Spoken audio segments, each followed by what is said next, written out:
Hello दोस्तों, स्वागत है आप सभी का आईएएस विद अरिहंत में। यहाँ एक सीरीज चल रही है हमारी जनरल साइंस और टेक्नोलॉजी को लेकर के, लेकिन उस सीरीज को स्टार्ट करें उससे पहले बात करेंगे हम अरिहंत पब्लिकेशन की तरफ से प्रकाशित प्रीलिम्स पॉसिबल के नाम से सामान्य विज्ञान की इस पुस्तक 1990 से लेकर के 2023 तक के लगभग 250 पेपरों को असेंबल किया गया है, जो आईएएस और अलग अलग स्टेट परीक्षाओं में जो पीसीएस से रिलेटेड हैं पूछे गए। इसके अलावा क्या किया गया है, इन 250 पेपरों में से विज्ञान और तकनीकी लगभग 3500 प्रश्नों को निकाला गया है और उनको चैप्टर वाइज डिवाइड किया गया। हर एक चैप्टर को फिर सब टॉपिकों में डिवाइड किया गया और हर एक टॉपिक को स्टार्ट करते समय शॉर्ट नोट्स दे रखे हैं ताकि आपको अलग से मेहनत करनी। इसके अलावा हर एक क्वेश्चन को डिटेल में सॉल्व किया गया। क्वेश्चन को सॉल्व करने के साथ ही जहां जहां पे जरूरत पड़ी है एक्स्ट्रा नॉलेज की, उसको नॉलेज प्लस के नाम से भी यहाँ पे दिया हुआ है। साथ में हम लोग भी क्या कर रहे हैं, जैसे जैसे हम सीरीज में आगे बढ़ते चले जा रहे हैं और जहां कहीं भी ऐसी जरूरत है कि इस तरह कोई क्वेश्चन है उसमें एक्स्ट्रा डाटा की जरूरत है या डाटा को असेंबल करने की जरूरत है, तो वो काम भी हम लगातार चार्ट और ग्राफ बना के करते चले जा। अब बात करते हैं हम अपने आज के टॉपिक के बारे में। आज का हमारा जो टॉपिक है, हम बात करें, देखिए हमारा टॉपिक है अध्याय 9 से विविध। विविध में क्या होता है कि ऐसे टॉपिक जो पार्टिकुलरली किसी एक चैप्टर में रखना उनको ठीक नहीं है, उसके लिए एक चैप्टर है विविध। ये आखिरी चैप्टर है। कहा गया है ब्रिट भारत सरकार, ये ब्रिट क्या है, एक संगठन है जो भारत सरकार से रिलेटेड है, निम्नलिखित में से किस एक के साथ कार्यरत है? रेल वैगन, सूचना प्रौद्योगिकी, समस्थानिक प्रौद्योगिकी और सड़क परिवहन। ये जो क्वेश्चन इस चैप्टर में रखे गए हैं, ये अधिकतर क्वेश्चन फैक्चुअल बेस्ड हैं। तो आपको ये डाटा अगर याद है, अब ये 2008 में क्वेश्चन पूछा गया है। उस टाइम पे ब्रिट का क्या था, बहुत ही ज्यादा न्यूज में रहा था, तो एक तरह से करंट अफेयर से भी रिलेटेड है। ये अचानक से ऐसे ही नहीं पूछा गया है। अब अगर इसके नाम में अगर आप देखेंगे तो इसके नाम में ही रेडियो एक्टिविटी आता है। तो ये क्या है, रेडियो एक्टिविटी से रिलेटेड एक संगठन है जो समस्थानिक प्रौद्योगिकी पे काम करता है। बात करते हैं ब्रिट की, तो ब्रिट की जो फुल फॉर्म है वो है board of radiation and isotope technology. अब ये क्या है, 10 मार्च 1989 को परमाणु ऊर्जा विभाग की व्यावसायिक इकाई के रूप में ब्रिट का स्थापना हुआ। इसका मुख्यालय वासी या नवी मुंबई में स्थित है। स्वास्थ्य, रक्षा उद्योग, कृषि अनुसंधान क्षेत्रों में समस्थानिक प्रौद्योगिकी अनुसंधान में ब्रिट का सराहनीय योगदान रहा है। कुल मिला के किस किस क्षेत्र में काम कर रहा है? स्वास्थ्य में, रक्षा प्रौद्योगिकी में, कृषि के मामले में और रिसर्च के मामले में यह काम कर रहा है। ब्रिट अनेक प्रकार के उत्पादों, सेवाओं और विकिरण उपकरणों के द्वारा राष्ट्र को प्रगति एवं विकास के नए मार्ग प्रतीत कर रहा है। आगे बढ़ते हैं। भारत में जल विलवणीकरण संयंत्र कहाँ स्थित है? बाकी सब जगह तो देखो जमीन है या बड़े बड़े टापू हैं, तो वहां पे तो क्या है, ग्राउंड वाटर के रूप में पानी अवेलेबल है। लेकिन अगर हम बात करें लक्षद्वीप की, तो वो बहुत छोटे छोटे टापू हैं जिनमें ग्राउंड वाटर के रूप में पानी को स्टोर करना बड़ा ही मुश्किल हो जाएगा और पानी रिस करके जो जाता है समुद्र से, उसकी वजह से पूरा पानी ही क्या हो जाता है, जो जमीनी पानी है वो भी काफी हद तक खारी हो जाता है, तो हम पीने में प्रयोग नहीं कर सकते। तो भारत में कटक की बात करें, उड़ीसा में जगह है। गोवा की बात करें तो भाई बहुत बड़ा है गोवा। मुंबई चेन्नई की बात करें तो वहां भी क्या है, काफी सारी झीलें हैं, तो बरसात का पानी वहां इकट्ठा हो जाता है। भले ही टाप प्लेटू या कह सकते हैं आप एक तरीके से जो पठार होते हैं उस पर स्थित है या पहाड़ी इलाके में स्थित है, लेकिन भैया वहां पे भी पानी जब बह करके आता है तो झीलों में इकट्ठा कर लिया जाता है जहां से सप्लाई हो जाती है। तो गोवा, चेन्नई और कटक में तो सप्लाई हो जाती है ग्राउंड वाटर से या जो झीलों में पानी भरा हुआ है वहां से। लक्षद्वीप क्या है, बहुत छोटा है, समुद्र से चारों तरफ से घिरा हुआ है, जिससे ग्राउंड वाटर भी इसका क्या हो गया है, खारी हो गया है। तो भारत में जो जल विलवणीकरण संयंत्र लगा था वो कहां पे लगा हुआ है? लक्षद्वीप में लगा हुआ है। कहां लगाया गया था अब वो नहीं है। बात करेंगे यहां पे डाटा की, तो 2005 में कावारत्ती जो लक्षद्वीप की राजधानी है वहां पर इसको स्थापित किया गया था। आगे बढ़ते हैं। निम्नलिखित में से किस देश में गैसोलीन में एथोलिन मिश्रित करना या एथेनॉल मिश्रित करना या एल्कोहल मिश्रित करना कानूनी रूप से अनिवार्य कर दिया गया है? तो ऐसा देश ब्राजील है जिसमें 40% एथेनॉल मिलाना अनिवार्य है। इंडिया की बात करें तो इंडिया में क्या कर दिया गया है, पेट्रोल के साथ हमने 10% का टारगेट फिक्स किया है और जब ये टारगेट हम फुलफिल कर लेंगे तो इस टारगेट को फिर बाकी और भी बढ़ाया जाएगा और पॉसिबिलिटी है कि ब्राजील के लेवल पर इसको हम लेकर के आएंगे। इससे बेनिफिट क्या होता है पेट्रोल में एथेनॉल मिलाने का? एक तो लेड या सल्फर जैसे जो प्रदूषक निकलते हैं उनकी मात्रा में कमी आती है एथेनॉल के प्रयोग से। दूसरी बात यह है कि हम जो दूसरे देशों से पेट्रोलियम आयात करते हैं उसमें काफी मात्रा में कमी हो जाती है। हम इससे क्या होंगे, सेल्फ इंडिपेंडेंट हो जाएंगे या इंडिपेंडेंट हो जाएंगे, सेल्फ डिपेंडेंट हो जाएंगे। इस वजह से इसका प्रयोग करते हैं। 45% तक एथेनॉल मिलाता है। निम्नलिखित कथन तथा कारण पर विचार कीजिए और नीचे दिए गए कूट की सहायता से सही उत्तर का चयन कीजिए। बोल रहे हैं कि ओजोन जल के सूक्ष्म कणों को मार देती है। बिल्कुल। ये कैसी है? ये सूक्ष्म जीव नासी है, ये उनको क्या करती है, किल कर देती है। ये बात सही है। अब कारण बता रहे हैं क्योंकि ये ओजोन रेडियो एक्टिव नहीं है, ये इसलिए सूक्ष्म जीवों को मार देती है। भाई नहीं, कोई पदार्थ रेडियो एक्टिव हो वो जरूरी नहीं है कि वो सूक्ष्म जीवों को मारे, और हो सकता है कोई पदार्थ रेडियो एक्टिव ना हो लेकिन फिर भी वो जीवों को मार सकता है। तो इसका मतलब रेडियो एक्टिविटी के साथ जीवों को मारने का कोई बहुत ज्यादा अच्छा रिलेशन है नहीं, डायरेक्ट कोई रिलेशन नहीं है। इसका मतलब ये रेडियो एक्टिव नहीं होती, ये बात तो सही है, लेकिन ये रेडियो एक्टिव नहीं है इसलिए ये सूक्ष्म जीवों को मार देती है, ये बात बिल्कुल भी सही नहीं है। इसका मतलब दोनों के बीच में कोई रिलेशन नहीं है, दोनों सही बात है। बी ऑप्शन हमारा क्या हो जाएगा, यहाँ पे सही हो जाएगा। ओजोन कैसी होती है, अस्थायी होती है या O3 होती है, या ये कहिए कि O2+O होती है। जल में मिलाते ही एक ऑक्सीजन परमाणु अलग कर देती है जो ऑक्सीकरण द्वारा जीवाणुओं का हनन करती है या उनको मार देती है। अतः ओजोन जल के सूक्ष्म जीवों को मार देती है तथा ओजोन O3 रेडियो एक्टिव नहीं है, यह एक गैस है जो वातावरण में स्वाभाविक रूप से मौजूद है। आपको यह भी याद रखना होगा, जब ये हमसे अलग होती है, ऊपर होती है, ओजोन लेयर में होती है, तो हमारे लिए वरदान होती है, जबकि ये पृथ्वी की सतह पर अगर हो जाती है तो ये एक प्रदूषक का कार्य करती है जो धुंध बनाती है। बात करते हैं आगे। ब्रुक हेवन नेशनल लेबोरेटरी के वैज्ञानिक दल, जिसमें भारतीय वैज्ञानिक भी सम्मिलित थे, ने एंटी हीलियम केंद्रक के रूप में सबसे भारी एंटी द्रव्य उत्पन्न किया। एंटी द्रव्य उत्पन्न करने की क्या विवक्षा या विवक्षाएं हैं? भाई इसके असर क्या क्या होंगे? ये कह रहे हैं कि देखिए, यह खनिज पूर्वेक्षण एवं तेल की खोज को अधिक आसान और कम महंगा बना देगा। यह अब देखिए, हीलियम की खोज हुई है ना, एंटी हीलियम केंद्रक, तो एंटी हीलियम केंद्रक क्या, एक हीलियम केंद्रक होगा, हीलियम नाभिक होगा। अब हमने क्या कर लिया, एंटी नाभिक कर लिया। देखिए, पदार्थ की दो अवस्थाएं हैं, एक है मैटर, एक है पदार्थ, और एक है उसका व्युत्पन्न पदार्थ या उसका उल्टा पदार्थ जिसको एंटी मैटर कहते हैं। मैटर और एंटी मैटर को मिलाते हैं तो बाय नेचर ये एकदम से डिफॉल्ट होते हैं, एक दूसरे के जस्ट अपोजिट होते हैं। तो ये क्या होता है, सॉरी, बाय डिफॉल्ट ये एक दूसरे के जस्ट अपोजिट होते हैं। तो जैसे ही इनको मिलाते हैं ये एक दूसरे को खत्म करके पूरा द्रव्यमान खत्म हो जाता है और एनर्जी में पूरी तरह से कन्वर्ट हो जाता है, जैसा कि आइंस्टीन साहब ने कहा था E=mc²। तो भैया इसका इस चीज के साथ, खनिज पूर्व सर्वेक्षण और तेल की खोज के साथ कोई कैसा भी रिलेशन नहीं है। ये तो गया, तो इसका मतलब ये ऑप्शन नहीं होगा और ये ऑप्शन भी नहीं होगा। अब बात करते हैं, यह एंटी द्रव्य से निर्मित तारों और आकाश गंगाओं के होने की संभावनाओं की जांच करने में सहायक होगा। एंटी द्रव्य को बड़े आसानी से नहीं पकड़ा जा सकता है, लेकिन यह भी माना जाता है कि हमारा जो ब्रह्मांड है उसका अधिकतर हिस्सा, 90% से भी ज्यादा हिस्सा एंटी द्रव्य और एंटी एनर्जी से बना हुआ है। या ये कहिए कि अगर द्रव्य द्रव्य के रूप में बात करी जाए, 90% हिस्सा एंटी मैटर से बना है और सिर्फ 4% हिस्सा है जो मैटर से बना हुआ है। अर्थात ब्रह्मांड का सिर्फ हम 4% हिस्सा ही देख सकते हैं।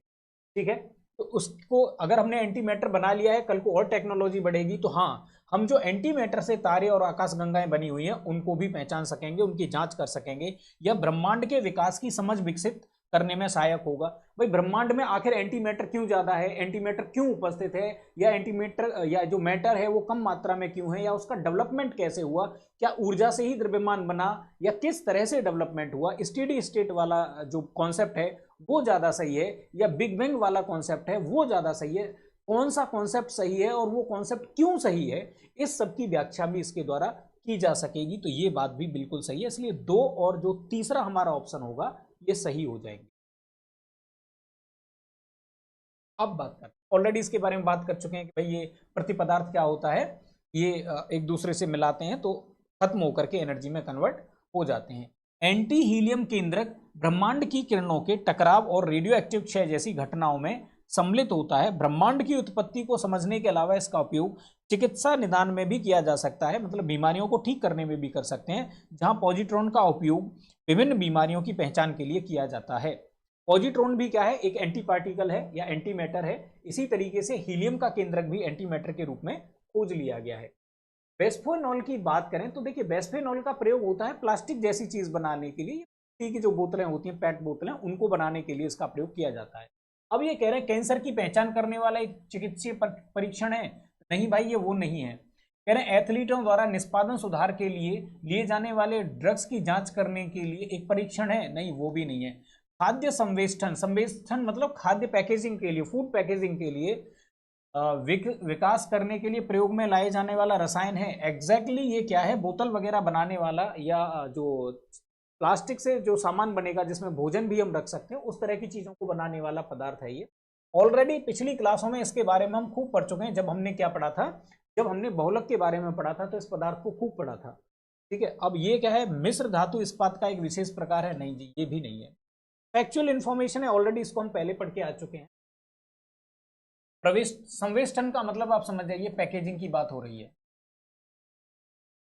या रखने के लिए सामग्री के विकास में प्रयोग लाया जाने वाला रसायन है। यह एक औद्योगिक रसायन है जो मुख्यतः पॉलीकार्बोनेट नामक कठोर एवं पारदर्शी प्लास्टिक के निर्माण में प्रयोग होता है। पॉलीकार्बोनेट का प्रयोग पुनः प्रयोग में आने वाली पानी एवं दूध की बोतलों तथा अन्य उपभोक्ता उत्पादों के निर्माण हेतु किया जाता है। धूम्र पर्दे जो धुआं कर दिया जाता है युद्ध वगैरह में, युद्ध में छिपने एवं शस्त्रों को छलने के लिए प्रयोग में लाए जाते हैं। धूम्र पर्दे प्रायः किसके वायु में परिक्षिप्त सूक्ष्म कणों से मिलकर बने होते हैं।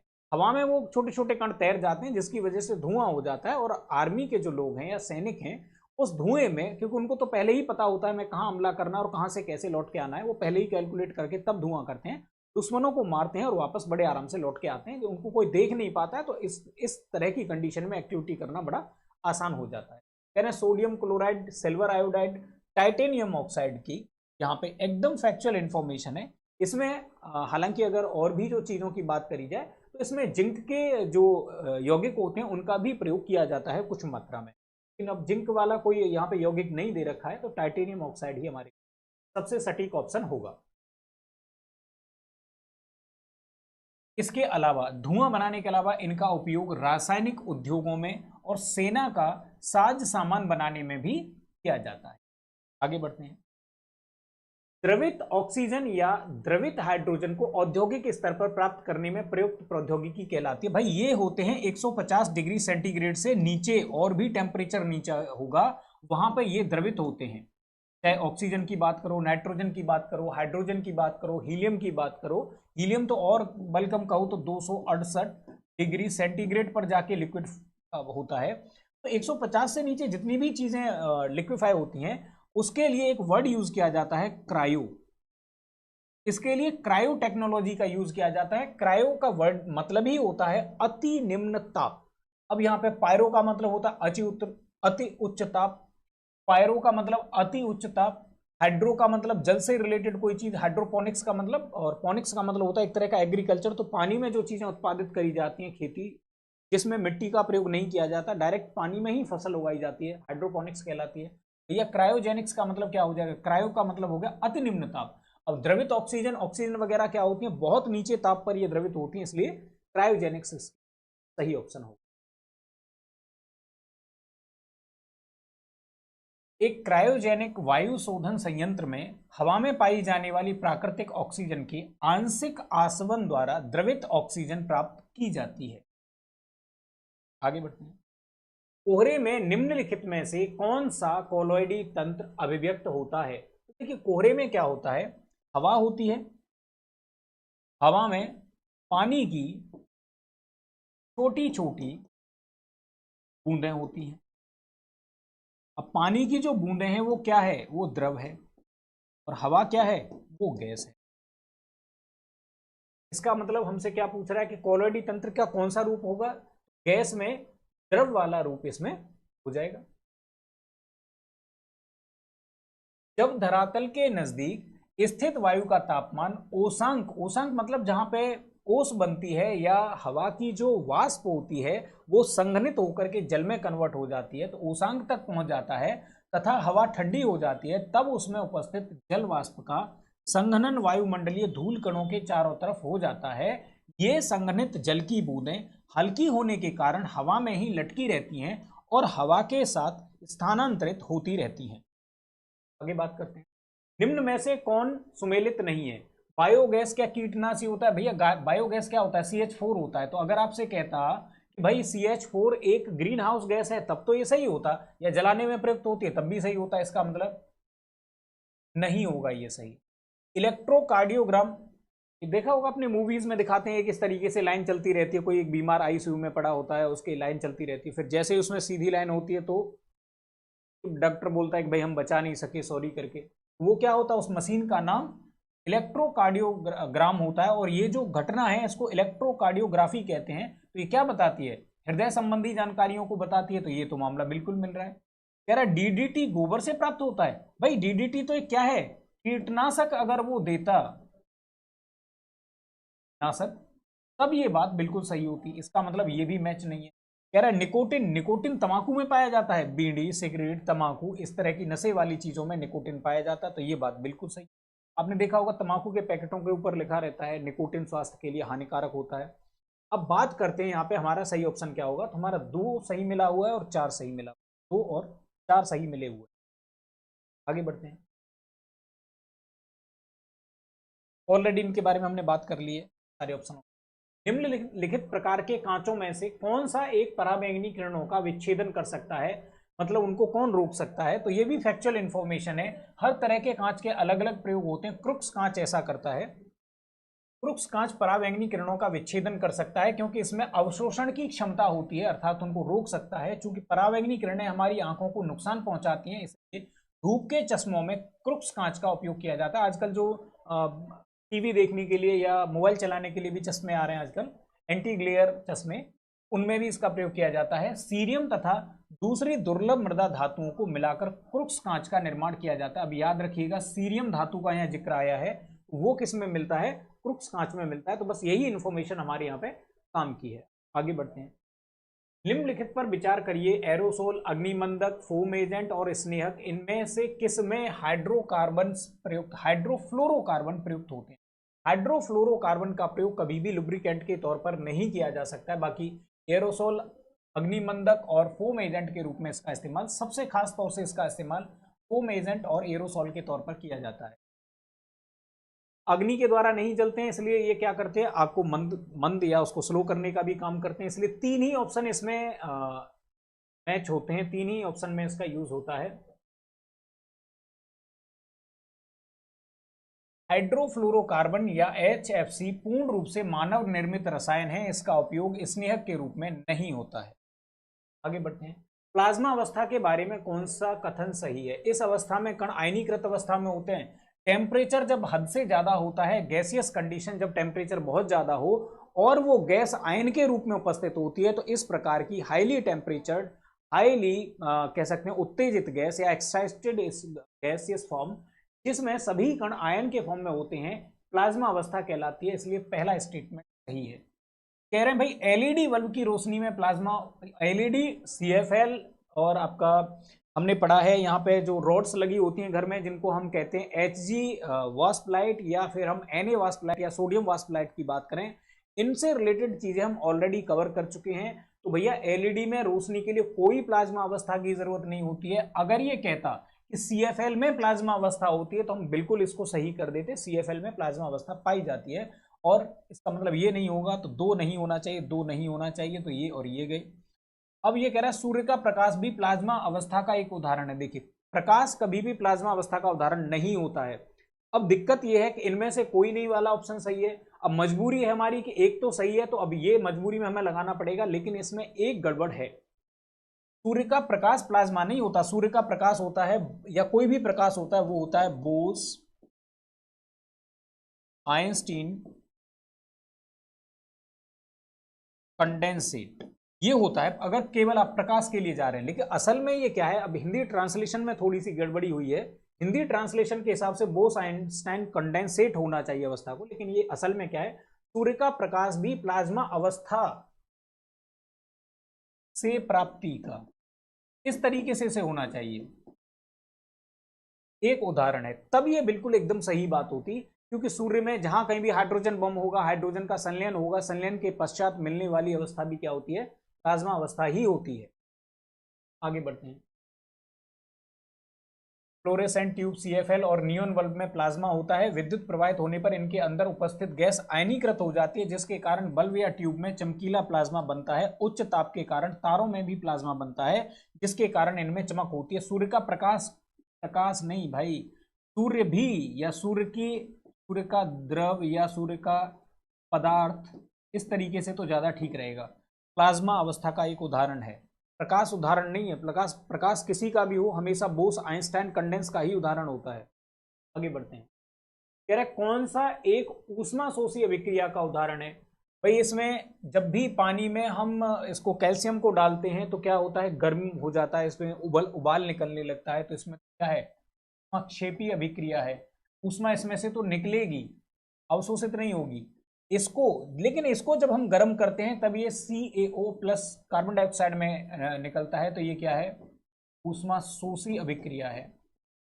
जब हम कार्बन को ऑक्सीजन की हेल्प से जलाएंगे तो जलाने पर हमेशा क्या निकलती है, ऊष्मा निकलती है, तो ये ऊष्मा क्षेपीय अभिक्रिया है। जब हम जलाएंगे मीथेन को ऑक्सीजन की उपस्थिति में, कोई भी चीज जले हमेशा क्या होता है, ऊष्मा निकलती है, इसलिए ऊष्मा क्षेपीय अवस्था है। अब इसमें से कौन बचा हमारे पास, बी ऑप्शन बच गया।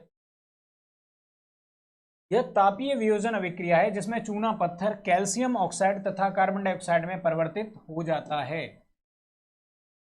ठीक है, तापीय वियोजन अभिक्रिया में ऊर्जा को ताप के रूप में दिया जाता है या ऊर्जा को ऊष्मा के रूप में दिया जाता है। आगे बढ़ते हैं।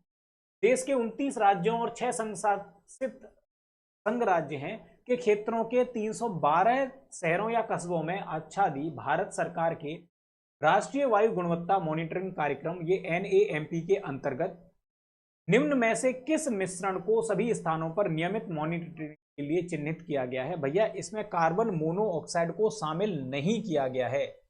इसमें सल्फर डाइऑक्साइड, नाइट्रोजन डाइऑक्साइड, निलंबित कणीय पार्टिकल या PM10 और PM2.5 इनको शामिल किया गया है, तो हाँ ये शामिल हैं। लेकिन कार्बन मोनोऑक्साइड नहीं शामिल है। कार्बन मोनोऑक्साइड इसमें आ गया इसलिए ये गया, कार्बन मोनोऑक्साइड इसमें आ गया इसलिए ये गया, कार्बन मोनोऑक्साइड इसमें आ गया इसलिए ये भी गया, तो बचा कौन सा, ए ऑप्शन हमारे पास बच जाएगा। आगे बढ़ते हैं। भट्टी तेल या फर्नेस ऑयल के संदर्भ में निम्न कथनों पर विचार कीजिए। यह तेल रिफाइनरी का एक उत्पाद है। तो ये जो बचता है, वहां से वेस्टेज बचता है, उसको हम क्या करते हैं, जला करके आग के रूप में प्रयोग कर लेते हैं या आग उत्पन्न करने के लिए इसका प्रयोग करते हैं। ये बात बिल्कुल, कुछ उद्योग इसका उपयोग ऊर्जा उत्पादन के लिए करते हैं।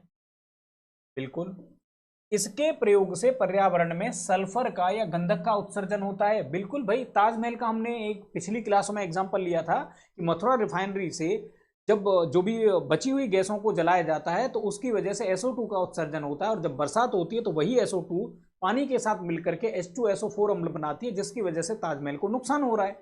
इसी वजह से 90 किलोमीटर के इलाके में उसके चारों तरफ क्या किया गया है, ग्रीन जोन घोषित किया गया ताकि सल्फर डाइऑक्साइड का उत्सर्जन कम हो सके। आगरा में पहले जो चमड़े की फैक्ट्रियां थी वो काफी ज्यादा मात्रा में थी, धीरे धीरे उनको भी क्या किया जा रहा है, डिमोटिवेट किया जा रहा है, ताकि वहां से फैक्ट्रियां शिफ्ट होकर के कहां चली जाएं। पहले कानपुर को पूर्व का मैनचेस्टर कहा जाता था, मतलब कपड़ों के लिए वो फेमस था। लेकिन आज आप देखेंगे कानपुर किसके लिए फेमस है, कपड़ों से ज्यादा वो चमड़े के लिए फेमस है। आगरा से फैक्ट्रियां शिफ्ट होकर के कहां जा रही हैं, कानपुर के साइड जा रही हैं। तो इसका मतलब ये तीनों ही स्टेटमेंट क्या है, करेक्ट हो जाएंगे।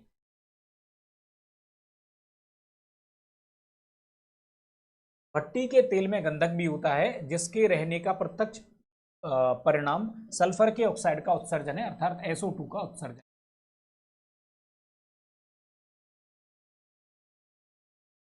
एक मिनट, एक चीज और देखते हैं यहाँ पे।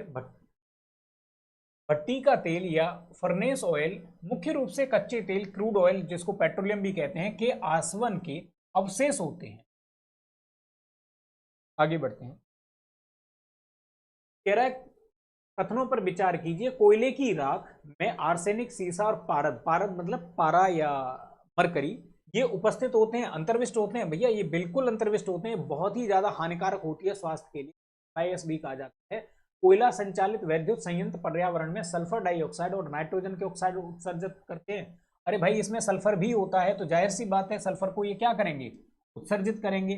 भारतीय कोयले में राख की अधिक मात्रा पाई जाती है, बिल्कुल पाई जाती है। हमने पिछली क्लासों में इस बारे में चर्चा भी करी कि हम ऑस्ट्रेलिया जैसे देशों से कोयला आयात करते हैं, जबकि भारत में कोयले के भरपूर भंडार हैं, लेकिन फिर भी हम अपने कोयले का इस्तेमाल नहीं करते हैं अधिकतर कंडीशंस में। उसकी वजह यह है कि ये बहुत ही घटिया क्वालिटी का कोयला, पीट टाइप का कोयला पाया जाता है, जो धुआं अधिक करता है, राख अधिक देता है, लेकिन इसका कैलोरी मान या ऊर्जा मान काफी कम होता है, जिसकी वजह से हम इसका प्रयोग नहीं करते हैं। तो तीनों ही स्टेटमेंट क्या हो जाएंगे, करेक्ट हो जाएंगे। अब बात करें हम यहाँ पे ऑलरेडी फैक्चुअल इंफॉर्मेशन वही यहाँ पे बात हो गई। भारतीय कोयले में राख की मात्रा क्या होती है, 25 से लेके 45% तक पाई जाती है। अब इसमें भारी धातुओं की बात करें तो जो राख है उसमें आर्सेनिक, जो अपने आप में जहर होता है, ये ऐसी चीजें हैं जो पानी, बरसात के पानी के साथ घुल करके लीचिंग की प्रक्रिया द्वारा जो हमारा पीने का पानी है, ग्राउंड वाटर, उसमें चली जाती हैं, और जिससे वो क्षेत्र जहां कहीं भी ये इस तरह के राखें डाली जाती हैं, डंप की जाती हैं, उस पूरे चारों तरफ के एरिया को क्या कर देती हैं, कंटेमिनेटेड कर देती हैं, प्रदूषित कर डालती हैं, तो बहुत सारी बीमारियों का कारण बनती है। इसमें सीसा होता है, लेड है, मरकरी है, कैडमियम है, क्रोमियम है और सेलेनियम भी, इस तरह के मुख्य धातुओं में बात करें तो ये सब पाए जाते हैं। कोयले में कुछ सूक्ष्म तत्व प्राकृतिक रूप से रेडियोधर्मी भी पाए जाते हैं। इन रेडियोधर्मी तत्वों में कुछ मात्रा में यूरेनियम, थोरियम और रेडियम और रेडॉन भी पाए जाते हैं। ठीक है, यूरेनियम, थोरियम, रेडियम और रेडॉन, ये चार मुख्य रूप से पाए जाते हैं। बाकी और भी कुछ कम मात्रा में पाए जाते होंगे, लेकिन जो मेन है उन्हीं पे हम ध्यान देंगे, फोकस करेंगे। निम्नलिखित प्रकार के ऊष्मा इंजनों में से कार्बोरेटर का प्रयोग किसमें किया जाता है। भाप इंजन, तो कार्बोरेटर की कोई जरूरत नहीं, क्योंकि उसमें कोई ईंधन डालने की जरूरत नहीं है, बाहर आग लगाई जाती है कोयले में, जिससे पानी गर्म होता है और भाप चलती है, और भाप को फिर एक पिस्टन में भेजा जाता है, जिसकी वजह से वो पिस्टन आगे पीछे होता है और पहिया घूमने लग जाता है। डीजल इंजन की बात करें तो भाई इसमें क्या होता है, इसमें भी कार्बोरेटर की जरूरत नहीं है। इसमें तो एक फ्यूल इंजेक्शन मेथड का यूज किया जाता है, डायरेक्ट फ्यूल को डाल दिया जाता है, वो हवा में स्प्रे करके, कंप्रेसर की वजह से क्या होता है, टेम्परेचर बढ़ता है, जिसकी वजह से क्या होता है, आग लगती है। अब डीजल इंजन और पेट्रोल इंजन दोनों, या केवल पेट्रोल इंजन, पेट्रोल इंजन में क्या है, स्पार्क प्लग का प्रयोग किया जाता है, जिसके लिए पहले हवा का और पेट्रोल का एक मिश्रण तैयार किया जाता है, जिसके लिए एक मशीन प्रयुक्त करी जाती है, जिसे कार्बोरेटर कहा जाता है। तो पेट्रोल इंजन वाला हमारा ऑप्शन सही होगा। कार्बोरेटर एक आंतरिक दहन इंजन या इंटरनल कंबस्शन इंजन में प्रयुक्त होने वाला एक उपकरण है। इसका कार्य ईंधन के उचित दहन के लिए वायु को ईंधन के साथ मिश्रित करना है। डीजल इंजनों में कार्बोरेटर के स्थान पर फ्यूल इंजेक्शन प्रणाली का प्रयोग किया जाता है।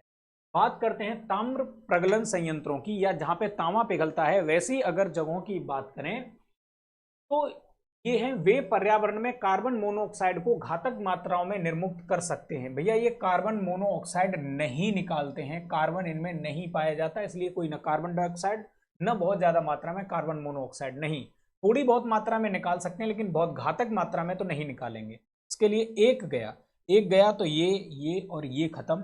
अब ये दोनों को पढ़ने की भी जरूरत नहीं है, दोनों सही है। ताम्र मल या कॉपर स्लैग, जो धातु निकालने के लिए जो चीज बनाई जाती है गर्म करने के बाद, या जो बचता है मेन धातु को निकालने के बाद, पर्यावरण में कुछ भारी धातुओं के निक्षालन या लीचिंग का कारण बन सकता है। बिल्कुल भाई, उसमें अगर कोई भी भारी धातु है जो स्वास्थ्य के लिए हानिकारक है, वो पानी में घुल करके ग्राउंड वाटर में चली जाएगी बरसात के पानी के साथ, ये स्टेटमेंट सही है। वे सल्फर डाइऑक्साइड को एक प्रदूषक के रूप में निर्मुक्त कर सकते हैं। सल्फर कंपलसरी है, अधिकतर जो तांबे के जितने भी अयस्क हैं उनके साथ सल्फर पाया जाता है, तो जाहिर सी बात है कि जब इसको गर्म करेंगे तो सल्फर गर्म होकर के आग लगने के बाद ऑक्सीजन से क्रिया करके SO2 में कन्वर्ट हो जाएगा। ये बात बिल्कुल सही है। देखिए, ताम्र प्रगलन संयंत्रों से कार्बन मोनोऑक्साइड तथा अन्य वायु प्रदूषक गैसें निर्मुक्त हो सकती हैं, लेकिन वे पर्यावरण में घातक मात्रा में कार्बन मोनोऑक्साइड निर्मुक्त नहीं करते, बहुत कम मात्रा में, थोड़ी बहुत। अधिकतर कॉपर अयस्क सल्फर आधारित होते हैं और उनके प्रगलन के गलाने के फलस्वरूप सल्फर डाइऑक्साइड निर्मुक्त होती है, जो कि एक हानिकारक वायु प्रदूषक है। प्रगलन का एक अन्य उप उत्पाद ताम्रमल है, जो ताम्रमल भूमिगत जल में उपस्थित भारी धातुओं जैसे आर्सेनिक, कैडमियम, लेड या मरकरी के निक्षालन का कारण बन सकते हैं। प्रगलन एक मूल धातु निकालने के लिए अयस्क को ऊष्मा देने की प्रक्रिया है। ताम्र प्रगलन संयंत्र तांबे के सांद्र से तांबे को अलग करते हैं सांद्र रूप से, जो कई सल्फाइड ऑक्सीकरण चरणों के माध्यम से होता है। माचिस बनाने के लिए निम्न मुख्य वस्तुओं में से किसका प्रयोग किया जाता है? ग्रेफाइट, तो वो पेज पे लिखने के लिए किया जाता है। सिलिकॉन चिप बनाने के लिए प्रयोग होता है। सोडियम खाने का नमक बनाने के लिए होता है। या फॉस्फोरस की बात करें तो इसका प्रयोग हम कहाँ पे करते हैं? माचिस बनाने के लिए। माचिस बनाने के लिए फास्फोरस का प्रयोग किया जाता है। आमतौर पर माचिस की तीली आसानी से आग पकड़ने वाली लकड़ी की बनी होती है, खासतौर से पॉपुलर वगैरह की होती है। एक पॉपुलर एक पौधा है, उसकी बनी होती है। इसके एक सिरे पर किसी फास्फोरस युक्त पदार्थ का लेप किया गया होता है। माचिस की तीलियों के सिरे पर फास्फोरस युक्त पदार्थ का लेप करने के लिए जिलेटिन का प्रयोग किया जाता है, ताकि वो चिपका रहे, तीली के जो मसाला होता है उसी से चिपका रहे। इसके लिए क्या पदार्थ मिलाया जाता है? फास्फोरस के साथ जिलेटिन मिला दिया जाता है। आगे देखते हैं, निम्नलिखित में से किसका उपयोग दिया सलाई के निर्माण में किया जाता है? डाई फास्फोरस, काला फास्फोरस, सिंदूरी फास्फोरस या रेड फास्फोरस? दिया सलाई निर्माण में लाल फास्फोरस या फास्फोरस ट्राइसल्फाइड P2S3 का प्रयोग किया जाता है। निरापर दिया सलाइयां या सेफ्टी मैचेस बनाने में चीड़ की लकड़ी की सलाइयों के सिरे पर पोटेशियम क्लोरेट, रेड लेड या एंटीमनी सल्फाइड और गोंद का मिश्रण लगाया जाता है। गोंद इसलिए ताकि ये सारी चीजें चिपकी रहें उस लकड़ी के। और रगड़ने वाली सतह अर्थात डिब्बी पर लाल फास्फोरस, एंटीमनी सल्फाइड, कांच का चूर्ण इसलिए ताकि घर्षण ज्यादा से ज्यादा हो, और गोंद का मिश्रण लगाया जाता है। जो पूरा का पूरा डब्बा होता है उसके ऊपर गोंद इसलिए लगाते हैं ताकि डब्बे के ऊपर जो ये सारी चीजें हैं वो चिपकी रहे ढंग से। रोडेंटिसाइड, रोडेंट उनको कहा जाता है जो दांत होते हैं जिनके बड़े बड़े और जो कुतरने का काम करते हैं, जैसे चूहा है, गिलहरी है, इस तरह के जीव। रोडेंटिसाइड वह रसायन है जिसका प्रयोग किया जाता है नियंत्रण करने के लिए चमगादड़ों को, बंदरों को, खरगोशों को या फिर चूहों को। चूहे, गिलहरी, इस तरह के जीवों को रोडेंट कहा जाता है। रोडेंटिसाइड किसके लिए प्रयुक्त होगा? चूहों को कंट्रोल करने के लिए प्रयुक्त होगा।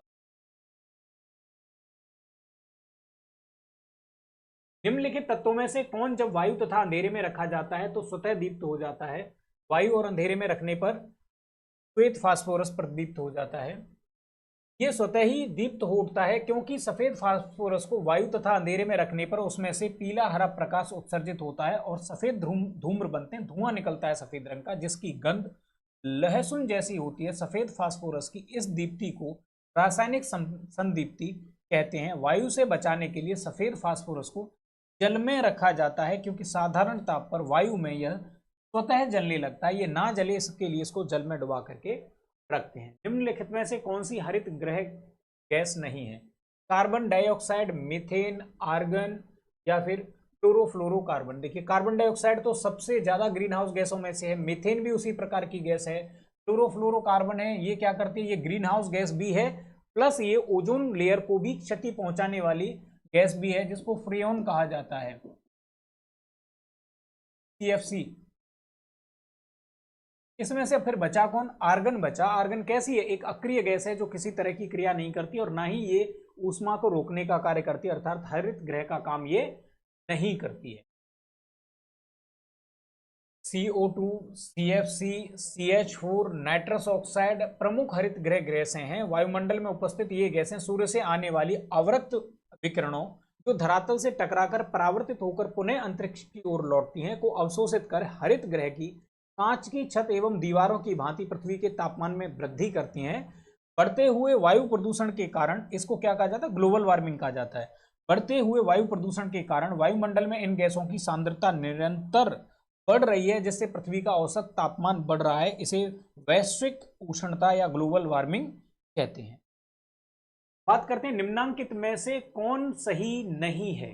चार्ल्स डार्विन ने विकास का सिद्धांत दिया, बिल्कुल उन्होंने यही कहा था। मछली से बने सरीसृप, मछली से बने उभयचर, उभयचर से सरीसृप, सरीसृपों से बने पक्षी और एक तरफ बने मैमल्स, मैमल्स से धीरे धीरे डेवलप होके बने प्राइमेट्स, प्राइमेट्स से डेवलप होके बने बंदर और कपी, कपियों में डेवलप होके बने चिंपैंजी, गोरिल्ला वगैरह, ये दूसरी साइड में उससे बने होमो सैपियंस, जिनको हम मानव कहते हैं या हम खुद हैं।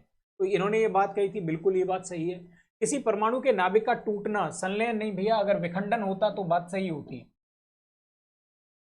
यही गलत ही ना पूछा है, यही हमारा सही ऑप्शन हो जाएगा। ड्राई आइस ठोस कार्बन डाइऑक्साइड को कहते हैं, बिल्कुल सही बात है। टेलीफोन की खोज ग्राहम बेल साहब ने करी थी, बिल्कुल सही बात है। तो यही हमारा ऑप्शन सही हो जाएगा।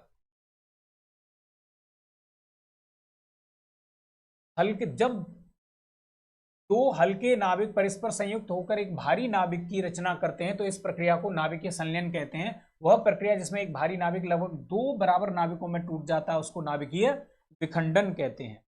आगे बढ़ते हैं। शुष्क सेल या बैटरी में निम्नलिखित में से किन का वैद्युत अपघट्यों के रूप में प्रयोग होता है? भैया ये फिक्स है, अमोनियम क्लोराइड और जिंक क्लोराइड का प्रयोग एज अ इलेक्ट्रोलाइट किया जाता है। शुष्क सेलों में जस्ते का एक बर्तन होता है जिसमें मैग्नीज डाइऑक्साइड, नौसादर या अमोनियम क्लोराइड और कार्बन आदि का मिश्रण भरा होता है। इसमें कार्बन की छड़ एनोड का काम करती है। एनोड मतलब क्या? पॉजिटिव सिरे का काम करती है, जबकि स्वयं जस्ते का बर्तन कैथोड या नेगेटिव सिरे का काम करता है। एक सूखी सेल में कौन सी ऊर्जा पाई जाती है? देखिए, जब भी सेल या बैटरी की बात होगी, कई सारे जब सेल मिल जाते हैं तो उनसे क्या बनती है? बैटरी बनती है। बैटरी क्या करती है? रासायनिक ऊर्जा को वैद्युत ऊर्जा में कन्वर्ट करने का एक उपकरण है। मैं कह रहा है यांत्रिक ऊर्जा, वैद्युत ऊर्जा, वैद्युत चुंबकीय ऊर्जा या रासायनिक ऊर्जा। तो बैटरी या सेल जहां कहीं भी होगा वो कैसा ऊर्जा को इकट्ठा करेगा? वो रासायनिक ऊर्जा को इकट्ठा करता है, जिससे बाद में वैद्युत ऊर्जा बनती है। एक कार बैटरी में प्रयुक्त वैद्युत अपघट्य होता है। जो सामान्य बैटरी होती है, सामान्य बैटरी में दो क्या होंगे? टर्मिनल्स होंगे पॉजिटिव नेगेटिव। एक को कहेंगे हम एनोड और दूसरे को हम कहेंगे कैथोड। इनमें क्या होगा? एक इलेक्ट्रोलाइट या वैद्युत अपघट्य भरा होगा। वैद्युत अपघट्य का मतलब है पानी में घोलने पर आयन बना दे, उसको हम क्या कहते हैं? वैद्युत अपघट्य कहते हैं। और इसमें वैद्युत अपघट्य क्या होता है? सामान्य बैटरियों में H2SO4 वैद्युत अपघट्य के रूप में प्रयोग किया जाता है। अब यहाँ पे अगर कार की बैटरी की जगह पे ये बोला जाता कि घरों में जो प्रयुक्त होती है इन्वर्टर बैटरी, उसमें कौन सा होता है? तो उसमें भी H2SO4 ही होता है। सल्फ्यूरिक एसिड इसको कहा जाता है। हाइड्रोक्लोरिक अम्ल ये पेट में पाया जाता है। नाइट्रिक अम्ल की बात करें, नाइट्रिक अम्ल और हाइड्रोक्लोरिक अम्ल को बना करके अम्ल राज या एक्वारेजिया बनाते हैं। आसुत जल इलेक्ट्रोलाइट नहीं होता है, इसके आयन नहीं टूटते, इसलिए इसमें करंट का फ्लो ही नहीं होता है, तो बैटरी में यूज करने का इसका कोई मतलब नहीं बनता है। बचा एक सल्फ्यूरिक एसिड, वही हमारा आंसर हो जाएगा। प्रबल अम्ल के रूप में H2SO4 का प्रयोग किया जाता है बैटरी में। अब बात करेंगे अपनी पुस्तक के बारे में। तो जो हमारी सामान्य विज्ञान की पुस्तक है इसको तो हम कंटिन्यूसली कर ही रहे हैं, लेकिन अगर आप अर्थव्यवस्था, राज्य व्यवस्था, भूगोल और इतिहास से संबंधित एमसीक्यू भी करना चाहते हैं तो बाकी की पुस्तकों को भी खरीद लीजिए। इसके साथ ही क्या करिए, इस चैनल को सब्सक्राइब कर लीजिए ताकि आपको जो लेक्चर्स हैं वो टाइम टू टाइम डिलीवर होते रहें। आज के इस लेक्चर को हम यहीं रोकेंगे, बाकी का जो इसका बचा हुआ